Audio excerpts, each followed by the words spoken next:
Hello po, gandang araw po sa inyo. Nagluluto po ako ng humbang pata.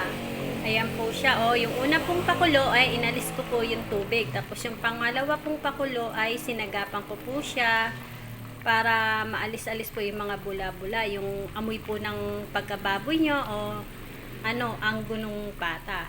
Ayan po, at kumukulo-kulo na po siya. Bali, nilagyan ko na po siya ng konting suka, konting toyo, 4 na pirasong butil na bawang, saka yung panghumbang mga gulay-gulay, mga damo-damo, saka 3 pirasong star anise, saka 1 dahon ng laurel.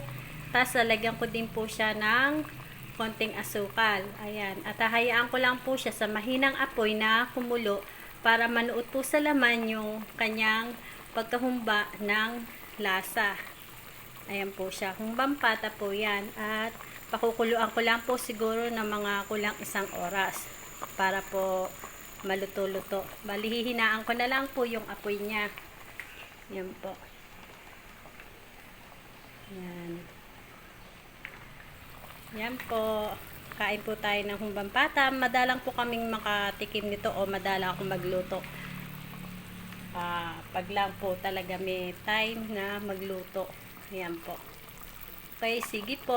Maraming salamat po sa inyo, sa mga nanonood. At sana po manood po kayo sa Mami Rosim. Okay, sige po. Thank you po and God bless po.